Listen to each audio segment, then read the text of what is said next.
Os 2, a partir do versículo 42.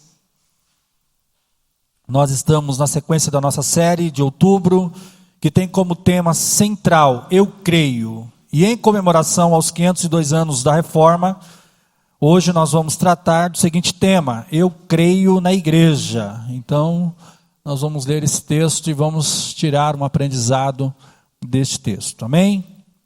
Diz assim: Eles se dedicavam ao ensino dos apóstolos e à comunhão, ao partir do pão e às orações. Todos estavam cheios de temor, e muitas maravilhas e sinais eram feitos pelos apóstolos. Os que criam mantinham-se unidos e tinham tudo em comum. Vendendo suas propriedades e bens, distribuíam a cada um conforme a sua necessidade. Todos os dias continuavam a reunir-se no pátio do templo, partiam o pão em suas casas e juntos participavam das refeições, com alegria e sinceridade de coração, louvando a Deus e tendo a simpatia de todo o povo. E o Senhor lhes acrescentava diariamente os que iam sendo salvos. Amém? Pode ficar à vontade, que a paz do Senhor esteja no coração de cada um de vocês. Amém? O credo apostólico e o credo niceno, duas das mais antigas e tradicionais formulações da fé cristã, trazem em seu bojo dogmático a afirmação de fé na igreja. Trata-se da igreja como resultado da pregação do Evangelho e do ministério do Espírito Santo, que produz fé no acatamento da palavra, né? Quando a palavra é pregada, nós acatamos a palavra em nosso coração, então nós vamos aí fazendo parte, né, da igreja.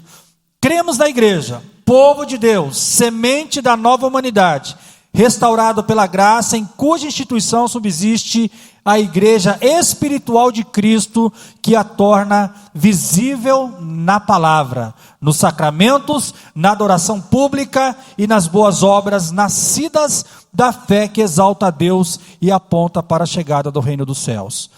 Cremos na igreja por ser a atmosfera natural para o desenvolvimento das virtudes cristãs, o berçário ideal da piedade, o lugar por excelência para o crescimento na graça e no conhecimento de Cristo. O ambiente mais que favorável para o fomento e a prática do amor e da justiça. Isso aqui é um resumo do credo apostólico e o credo niceno. A palavra igreja vem do grego eclésia e significa assembleia, com uma finalidade específica, que também tem aí, né, o seu significado, chamados para fora. O apóstolo Paulo chama essa assembleia, igreja, de corpo de Cristo. Lá em 1 Coríntios 12, 27, ele diz assim: Ora, vós sois o corpo de Cristo, e individualmente membros deste corpo. A palavra igreja aparece no Novo Testamento por mais de 100 vezes. Primeira citação, próprio Jesus disse essa citação: edificarei a minha igreja. Edificarei a minha igreja. A palavra igreja diz respeito a um juntamento de pessoas que necessitam da graça de Deus. O próprio Jesus também vai dizer, olha só, lá em Mateus 9:12, mas Jesus ouvindo disse: os sãos não precisam de médico, e sim os doentes. Então a igreja é um lugar de pessoas com problema, é um lugar de pecadores. Se você busca pessoas perfeitas na igreja, você está no lugar errado. Aqui é um lugar de pessoas que precisam da graça, que precisam de ser curado. Amém? Então, quando você, por quê? Não, aqui é um lugar de pessoas. O próprio Jesus, olha, falou que o são não precisa de médico, mas quem? Os doentes. E se nós precisamos de Deus, é porque Ele vem curar as nossas enfermidades, tanto física quanto emocionais, ou seja lá qual for que tem nos atrapalhado a nossa caminhada cristã. Tá certo? E outra coisa que a igreja representa, o reino de Deus na terra. E isso é importante. Próprio lá, Jesus disse para os discípulos no momento ali da sua ascensão: mas recebereis poder ao descer sobre vós o Espírito Santo, e serei minhas testemunhas, tanto em Jerusalém, como em toda a Judéia e Samaria, e até os confins da terra. Explicando o texto que nós lemos. O texto que lemos diz respeito aos primeiros cristãos. Os primeiros cristãos congregavam na igreja primitiva, uma igreja tida atualmente como um modelo a ser seguido. Justamente por isso o texto nos mostra como os primeiros cristãos viviam. E a partir, desse texto, nós vamos aqui tentar tirar alguns princípios, algum aprendizado para aplicarmos na nossa vida, na nossa comunidade. Tá bem? Então, primeiro, eu creio na igreja que prioriza o ensino. Olha aí, versículo 42, a parte A. Eles se dedicavam ao ensino dos apóstolos. Então, uma igreja, para ela ser denominada igreja, ela dá prioridade ao ensino. Uma igreja que não tem ensino, ela está fadada ao fracasso. O ensino que Lucas se refere é dividido em duas partes. Primeiro, teórico. E quais são os ensinos teóricos? Tudo que Jesus ensinou em suas mensagens. Então nós temos que ouvir o que Jesus disse e aplicar no nosso ensino. Então ele é teórico. A mensagem agora ela é teórica, mas ela não pode ficar só na teoria, ela tem que ter a outra parte, que a segunda parte é a prática, prático, tudo aquilo que Jesus fez em seu ministério. Jesus visitou pessoas doentes? Sim ou não? Sim. Jesus estava em festa? Estava em festa. O primeiro milagre que ele fez foi numa festa de casamento. Estava lá. Temos que estar junto com as pessoas. Aonde tinha pessoas estava Jesus. Então, a igreja não é um prédio. A igreja é um organismo vivo que acontece 24 horas por dia. 24 horas, está acontecendo. A igreja está aqui, mas vamos sair daqui, a igreja continua viva. Porque senão, nós teremos que ficar o tempo todo aqui nesse lugar. E você não consegue ficar aqui mais do que 1h30, 2 horas. Então a igreja é você é a igreja, então você continua. Aonde você está levando o nome do Senhor Jesus. Amém? O ensinamento de Jesus diz respeito a uma missão que temos que cumprir. Mateus 28, 19 e 20. Ide, portanto, fazei discípulos de todas as nações, batizando-os em o nome do Pai, e do Filho, e do Espírito Santo, ensinando-os a guardar todas as coisas que vos tenho ordenado. E eis que estou com vocês todos os dias, até a consumação do século. O próprio Jesus, Ele nos capacita para ensinarmos as pessoas que estão à nossa volta, a respeito do reino de Deus. E como é gostoso você falar sobre o reino de Deus. O tempo parece que voa. 1h, 1h30, quem está nos PG aí sabe que é difícil você, às vezes quarta-feira que a gente sai quase 11 horas da noite, e pergunta, e vamos mais, tem mais, vamos falando. Porque é gostoso falar da palavra de Deus. Então, quando você se preocupa em fazer a vontade de Deus, Deus vai colocar as palavras nos seus lábios. Amém? Não precisa. Às vezes, o que eu preciso é me dedicar ao conhecimento. Tem coisas que não dá para mim falar, doutrinas, ensinamentos, que é meio complicado. Eu preciso de pessoas especializadas para me ajudar nesse processo. Mas aquilo que é base para a salvação, todo cristão sabe. Todo cristão tem habilidade para poder compartilhar. Segundo, eu creio na igreja que prioriza a comunhão. 46, a parte B. Olha aí, 42, parte B, desculpa. Olha só. E a comunhão ao partir do pão, a comunhão e a partir do pão e as orações. A igreja primitiva partilhava o pão entre seus membros diariamente. Isso quer dizer que eles estavam juntos o tempo todo. O nosso exercício aqui no domingo à noite, após o culto, é de termos pelo menos esse momento para podermos partilhar um pão. É importante. Como é gostoso, você chega a fazer uma visita, irmão, não, pastor, vamos tomar um café. Vamos partilhar o pão. E é importante. Quando você olha aquelas, o pessoal vai visitar os índios, e se você chegar lá e se você não come a comida que ele está te oferecendo, é uma desonra para eles. Então partir o pão é importante, comer não só o pão físico, mas o pão espiritual. Qual o pão espiritual? A ceia, esperai uns pelos outros. Nós precisamos estar sempre alimentados. Amém? Então a comunhão ela é importante. O livro de Atos nos diz que os membros da igreja primitiva oravam diariamente. Isso simboliza comunhão com Deus e comunhão com os irmãos. Atos 4:31. Tendo eles orado, tremeu o lugar onde estavam reunidos. Todos ficaram cheios do Espírito Santo e com intrepidez anunciavam a palavra de Deus. A comunhão, irmãos, é o ideal de Deus para a sua igreja. Uma igreja que não tem comunhão, ela está longe do ideal de Deus. Precisamos ter comunhão uns com os outros. Até mesmo porque é uma forma de as pessoas nos ajudar. Você me ajuda e eu te ajudo. Sozinho não existe igreja, sozinho. Tem pessoas que põem na cabeça, não, eu vou congregar sozinho. Não existe, irmãos, não consegue. Tem pessoas que estão sozinhos por uma situação, por uma circunstância.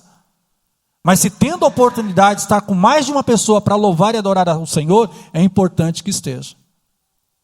Amém? Então, sozinho não dá, é impossível. Chega um momento na vida que você precisa de pessoas, e a igreja é comunidade. Sabe por que Jesus sai de dentro do templo, né? Jesus foi até o templo várias vezes lá, de Israel, o templo de Jerusalém. Mas ele foi para onde? Onde que estava o povo? Lá fora, lá na rua. Por isso que ele chama a minha igreja. Aqueles que vêm para uma missão, sabe a sua missão e vai alcançar aquele que está lá no mundo perdido. Isso é igreja. Então a igreja precisa ter comunhão, é o ideal de Deus. Terceiro, eu creio na igreja que prioriza o temor a Deus. Isso aqui é importante. Tem igreja que não prioriza isso. Quando tememos a Deus, nos tornamos pessoas inteligentes e, consequentemente, não somos enganados por falsos ensinamentos. Se você não gosta do ensino da palavra, você vai ser enganado. Você vai perceber que tem pessoas que às vezes ela é tão usada por Deus, você pergunta um texto da Bíblia, ela não sabe. Eu já ouvi um testemunho de uma pessoa que perguntou, um irmão cheio do poder de Deus, cheio de autoridade nas orações, o pastor dele perguntou, onde que está o livro de Pedro? E Pedro escreveu alguma coisa na Bíblia? Nem sabia onde estava o livro de... Mas o cara falava em nome de Deus.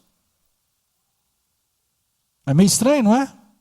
Então quem não busca o conhecimento, quem não se preocupa com o buscar o ensinamento da palavra de Deus, vai ser enganado. Agora, quem tem o ensinamento, dificilmente vai ser enganado. Conhecereis a verdade vos... E se nós não estamos livres, é por falta da busca do conhecimento. Provérbios diz para nós assim, 1:7. O temor do Senhor é o princípio do saber, mas os loucos desprezam a sabedoria e o ensino. Olha como que a Bíblia chama aquele que despreza o ensino da palavra de Deus. Chama de louco. Então espero que você não seja esse louco. Que você ouça a palavra de Deus, né? O que Deus está falando para mim? O que o Senhor quer me orientar, me direcionar? Quando tememos a Deus, provamos a sua presença. Salmos 25:14. A intimidade do Senhor é para os que o temem, aos quais Ele dará a conhecer a sua aliança. Sem conhecimento, irmãos, é difícil. E por isso tem muitas pessoas enganadas. Por isso tem muitas pessoas, infelizmente, num caminho que parece que Deus está presente, parece que as coisas estão acontecendo, mas é uma fantasia. É importante o conhecimento da palavra de Deus. E o próprio Deus vai dar a conhecer a sua aliança. Você sabe quem é Deus. Como nós acabamos de cantar aqui, Jesus, o Senhor é o centro de todas as coisas. O Senhor é o centro do meu coração. O centro do meu coração é de todas as minhas decisões. Antes de eu agir, Ele está no controle. É isso que eu estou dizendo. Senhor, o Senhor está no controle de tudo. É o Senhor que manda. É o Senhor que faz, é o Senhor que acontece. Quando isso acontece, de fato, a nossa vida é diferente. Mas enquanto está nos lábios, só pode ser às vezes só dos lábios. Senhor, o Senhor é o centro de tudo. Vírgula, agora estou saindo da igreja, vou para casa, aqui o Senhor não manda não. Aqui o Senhor não... Tem casa que Jesus não pode entrar. E se Ele entrar, Ele vai mudar. Ele vai trocar aquela mesa de lugar, ele vai trocar aquele... Aí você não vai gostar. Porque nós estamos falando para ele que ele é o centro, mas quando realmente, de fato, eu estou no controle. Então tome cuidado, né? Ele vai fazer você conhecer a sua aliança. O caminho para uma igreja ser bem-sucedida é o temor a Deus. Quer uma igreja bem-sucedida? E uma igreja bem-sucedida, ela vai ter às vezes 10 pessoas, 15 pessoas, mas ela teme a palavra de Deus. Ela se preocupa com a palavra de Deus. Tem um exemplo de uma igreja, na palavra de Deus, os bereanos, quando Paulo chegou na igreja e pregou. E Paulo naquela época era 2 horas, 3 horas de mensagem. Não é como hoje, que é 35 minutos contado e alguém no teu pé aqui, termina. Naquela época, e se você não quisesse, vai embora. Paulo pregava 1 hora, meia-noite, ele estava pregando, o camarada caiu, ele foi lá e trouxe, ressuscitou e continuou pregando. Então, a pregação da palavra, as pessoas, nós temos que ser apaixonados pela palavra de Deus, apaixonado. Senhor, a tua palavra é luz para o meu caminho, eu preciso me conectar com a tua palavra, e a minha vida, a partir da tua palavra, eu tenho certeza que ela vai fazer a diferença na minha vida e na sua vida. Então, o caminho para uma igreja ser bem-sucedida é o temor a Deus. Teme ao Senhor, guarda o seu... Eclesiastes, né, fala isso. Salomão chegou à seguinte conclusão: é temer a Deus e guardar os seus mandamentos. Tudo que você precisa fazer na tua vida, temer a Deus e guardar os mandamentos de Deus. As demais coisas, como o próprio Jesus diz, serão acrescentadas. E o Senhor não está nem preocupado com as demais coisas. Ele está preocupado com como que você se relaciona com Ele, como que você é igreja dele aqui na terra. Amém? Quarto, eu creio na igreja que prioriza a alegria e a simpatia. E aqui o pastor pediu para a gente dar um sorriso meio forçado, né? Alguns sorrisos meio forçados. Não, mas a alegria precisa estar no nosso meio, porque Deus é alegre. A alegria do Senhor é a nossa força. Mesmo quando você está meio exausto, cansado, nervoso, você tem que ser alegre. Crente não pode ser mesmo com a tristeza. Tem um texto que diz que até a tristeza na presença do Senhor pula de alegria. Não dá para ficar na presença de Deus e ser borocochô. Então, olha só, o motivo. E aí quando você olha o contexto dessa igreja, irmãos, era para ser uma igreja amarga. Sim ou não? Os caras tinham que daqui a pouco veio a perseguição, veio os problemas, esses caras tiveram que correr, mas eles tinham alegria. E isso faz a diferença. Olha o texto aí, 46 e 47. Todos os dias continuava a reunir-se no pátio do templo, partiam o pão em suas casas e juntos participavam das refeições com alegria e sinceridade de coração, louvando a Deus e tendo a simpatia de todo o povo. E o Senhor lhes acrescentava diariamente os que iam sendo salvos. Irmão, missões se faz com alegria. A gente fica desesperado, vamos pregar o evangelho, vamos aumentar o número de igrejas. Não, se nós formos alegres e simpáticos, meu irmão, isso aqui é igual um imã, todo mundo vem para cá. Então isso quer dizer, se nós não estamos ganhando pessoas novas na nossa comunidade, é porque a alegria ou a simpatia está distante de nós. O motivo da alegria existe na igreja primitiva, diz respeito ao fato da ação de Deus na vida da mesma.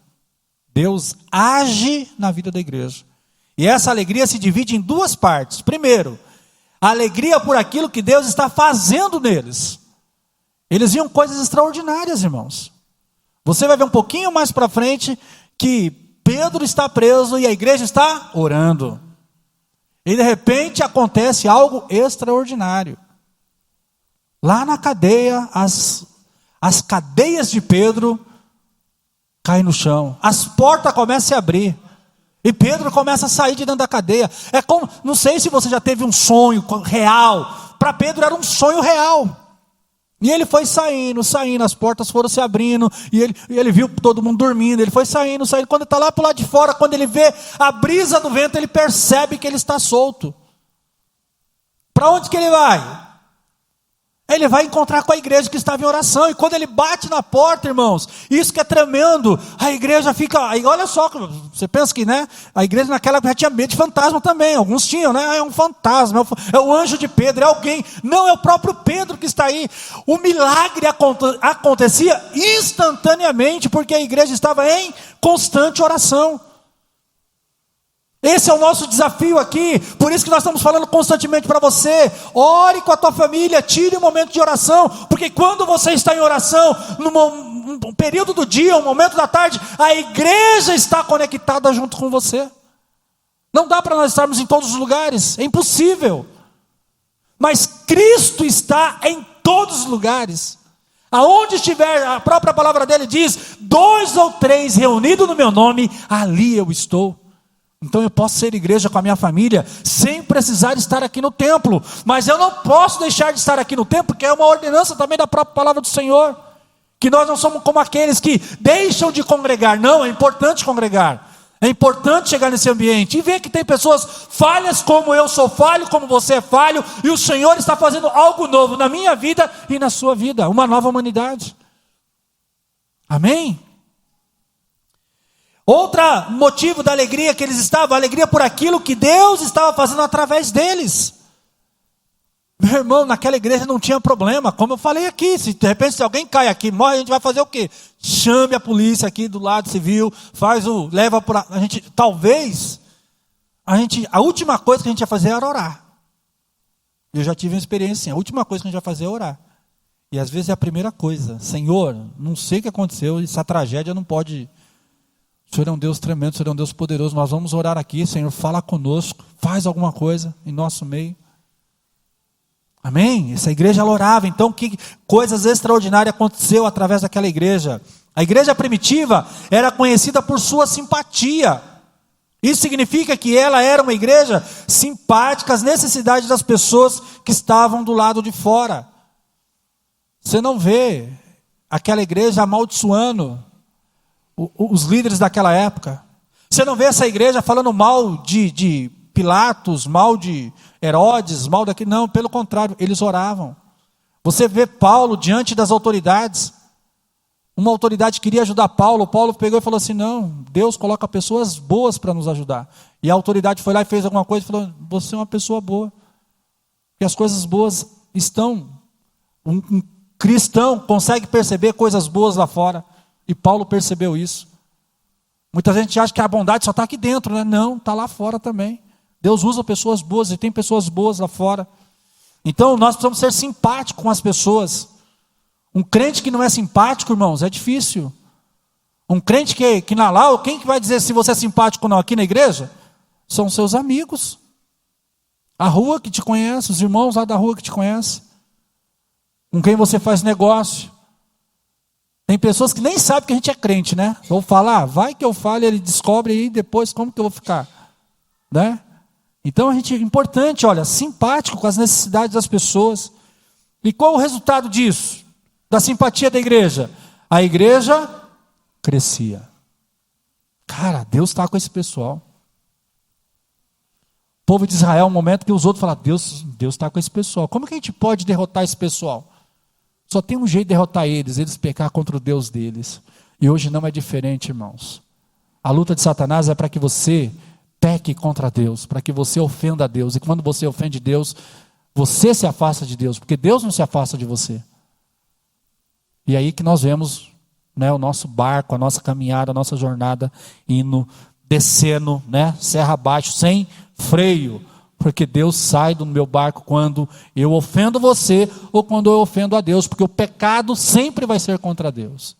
Então que nós possamos ser uma igreja alegre, uma igreja simpática na nossa jornada aqui nessa comunidade de alegria, onde você vê a bênção de Deus, onde você vê o milagre de Deus, onde você vê coisas extraordinárias acontecendo, coisas talvez insignificantes para muitos, mas Deus tem feito coisas extraordinárias no nosso meio. Então seja uma igreja alegre, seja feliz. Não deixe o rancor, não deixe a tristeza, não deixe a mágoa tomar conta do teu coração. Tire essas coisas, porque isso aí nos mata, isso aí vai nos levar ao fracasso, vai levar a nós a problemas terríveis. Então se alegre na presença do Senhor. Senhor, eu não tenho motivo para estar alegre, mas eu vou me esforçar para estar alegre na tua presença. Senhor, eu estou triste, eu estou angustiado, mas eu quero sair da tua presença alegre, porque quando estamos na presença do Senhor, nós percebemos a alegria dele sendo manifesta no nosso meio. Então seja alegre, seja feliz. Uma pessoa alegre tem um rosto formoso. Uma pessoa alegre, é gostoso de conversar com uma pessoa alegre. Uma pessoa simpática, não é gostoso? Você fala, poxa vida, eu não gostaria de ficar mais tempo com você, porque eu gostei de conversar com você. Você é agradável. E é isso, irmãos, o crente precisa ser agradável, o crente precisa ser simpático, não precisa compartilhar com aquilo que está acontecendo lá de errado, mas você pode ser uma pessoa simpática, você não precisa ser arrogante, você não precisa querer colocar todo mundo no inferno, não é isso, nosso papel não é esse. Nosso papel é ser, olha só, se você precisar, eu estou aqui, como que eu posso te ajudar? Eu acho fantástica essa frase, que a maioria dos mercados, né, alguém do mercado usa essa camiseta, como posso te ajudar? Nós cristãos deveríamos ter uma camisa dessa, na frente escrito cristão, e atrás, como posso te ajudar? Como eu posso te ajudar? O que eu posso fazer por você? Talvez o que você precisa eu não consiga realizar, mas eu tenho certeza que se juntos nós orarmos, Deus pode abrir as portas. E eu tenho visto milagres extraordinários acontecendo nesse lugar. Com pessoas que você talvez nunca viu. Pessoas que eu nem conheço, mas eu já vi Deus agindo fora do estado aqui de São Paulo, com a oração de 5, 10 pessoas que decidiram orar por alguém que estava distante. Então que nós possamos ser essa igreja simpática, que nós possamos ser essa igreja alegre na presença do Senhor. E para fecharmos a nossa fala, concluindo, é responsabilidade da igreja. Repita isso comigo. Responsabilidade da igreja. Quem é a igreja? Quem é a igreja? Nós? Quem é a igreja? Eu sou a igreja. Você é a igreja. Então a responsabilidade da igreja é praticar a unidade. Precisamos praticar a unidade. Todos são importantes, irmãos. Todos. Até aqueles difíceis são importantes. Jesus não abriu mão de ninguém. Nem de Judas Jesus abriu mão. Jesus abriu mão de Judas no último momento que ele tinha que fazer o que tinha que fazer. Ponto. Mas até o último momento. E isso marca o meu jeito de ver o evangelho. Porque com certeza, se você soubesse que alguém está te traindo, o que você faria? O que você faz com um traidor, irmãos? E se você sabe o que ele vai te vender, ele vai vender você, e você tem poder, o que você faria? Fulminava, né? Tem um profeta, lá do Antigo Testamento, que alguém chegou até ele, né? Homem de Deus, o rei falou para você descer. Ele respondeu assim, se eu sou homem de Deus, olha só, para provar, eu quero ver se eu sou homem de Deus mesmo, que desça fogo do céu e consuma você e os seus 50. Os caras viraram cinza na frente dele. Veio um outro 100, um outro 50. Ele falou a mesma coisa. O terceiro falou, homem de Deus, tem misericórdia de mim dos meus 50? Eu não tenho nada a ver com isso. O rei está pedindo para o senhor descer. Aí o senhor falou, desce com esse.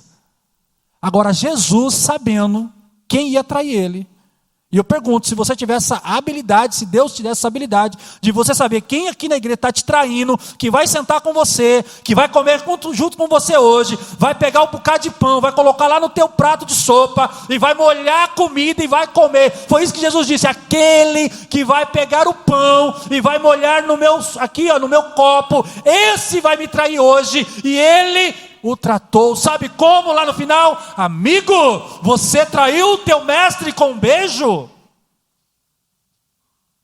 Possivelmente, muitos de nós já teria mandado o fogo ter consumido lá na ceia. Não ia nem chegar aqui. Sim ou não? Amém, irmãos? Então que nós possamos ser ter a unidade, saber que algumas coisas acontecem no nosso meio, e é para que a glória de Deus se manifeste nas nossas imperfeições. Vaso de barro, vaso quebrado, vaso que tem que andar com cuidado. Isso aqui tem que ter cuidado. Se ele cair aqui, ele vai quebrar. Se eu me movimentar com força aqui, essa mesa quebra. Então, vaso quebrado, você é vaso de barro, e Deus colocou o Espírito Santo sobre você. Você tem algo precioso dentro de você, é o Espírito Santo, e Ele nos aperfeiçoa a cada encontro, a cada momento que somos confrontados com a palavra de Deus. Outra coisa que a igreja precisa praticar: o amor, e mostrar que Cristo verdadeiramente vive naqueles que são membros do seu corpo. Precisamos demonstrar amor, irmão, para as pessoas. Ame as pessoas. Procure falar menos mal das pessoas. Desculpa o jeito que eu falei aqui, mas procure, diminua a intensidade da falar mal das pessoas, diminua. A gente basta, irmãos, uma vírgula para alguém falar para a gente de alguém que a gente já aumenta alguma coisa. Ou eu estou errado? É algo que parece que, e como igreja, nós não podemos, irmãos. Você vai ver que os apóstolos falavam: gente é tudo pecador, a gente é tudo farinha do mesmo saco, todo dia, a qualquer momento, um de nós vamos perder a vida, e isso é fato. Não somos melhor do que ninguém, mas tem um que é melhor do que todo mundo, que morreu por nós, e deu a vida por nós, e a Ele, como nós cantamos aqui, seja a glória e o louvor de eternidade a eternidade. Ele merece o nosso louvor, Ele merece a nossa glória. Abaixo dele somos todos iguais, dificuldades, problemas, diferentes, mas temos, dores de cabeça temos. Então, não queira ser melhor do que ninguém, demonstre o amor de Deus na sua vida e na nossa comunidade, na comunidade que é a sua família. Demonstre amor lá, ame aquelas pessoas, é gente ruim mesmo, gente má, ame ela. Fala: eu sou apaixonado por você. A vontade é de eliminar, fazer a oração de Elias. Mas você fala: eu te amo, eu sou apaixonado por você. Você é ruim demais, mas eu gosto de você. Quero o melhor para você. Mas fale isso de coração. A igreja é uma extensão do reino de Deus na terra. Justamente por isso, ela deve dar um bom testemunho. Como igreja, precisamos dar um bom testemunho. Então a igreja não é esse prédio, irmãos. Tem gente que tem uma adoração por isso aqui, ó. Isso aqui é pó. Isso aqui, vocês viram agora, essa semana, o que aconteceu com o prédio lá em... Onde? Ceará. O que aconteceu com o prédio lá? Por que o prédio caiu lá? Vocês viram?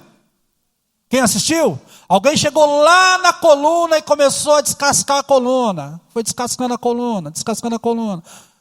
Acabou. Não existe mais. E é tão impactante que vidas foram ceifadas. Irmãos, isso aqui é só um prédio. Você é o templo do Espírito Santo. Você é a igreja de Cristo. Ele morreu por você. Ele deu a vida por você. Então valorize isso. Seja simpático, seja alegre. Fala: cara, eu estou passando um momento difícil, mas eu vou me levantar. Fala como Jó falou: Senhor, eu sei que o meu Redentor vive, e por fim eu o verei com os meus olhos. Tenha essa certeza. Você é a igreja de Cristo. Amém? Vamos ficar em pé. Vamos louvar com o ministério. Daqui a pouco nós estaremos aqui terminando, fazendo nosso momento de oração juntamente com vocês. Mas valorize, irmãos, valorize o que Cristo fez por você na cruz do Calvário. Valorize quem é você. Você é o templo do Espírito Santo. Ele habita dentro de você. Tome cuidado com o que você fala, tome cuidado com o que você pensa, tome cuidado com as suas ações no dia a dia, como você trata a sua família, como você trata o seu trabalho, como você trata as coisas que estão na sua responsabilidade, porque Ele vai pedir conta de tudo aquilo que fizemos aqui nesta vida, e Ele vai chegar no fim da história. Todos nós vamos ter que estar diante dEle, dando conta daquilo que fizemos com a nossa vida e com as pessoas que estão ao nosso lado. Vamos adorar o Senhor, Ele é mais forte. Adoremos ao nome do Senhor Jesus.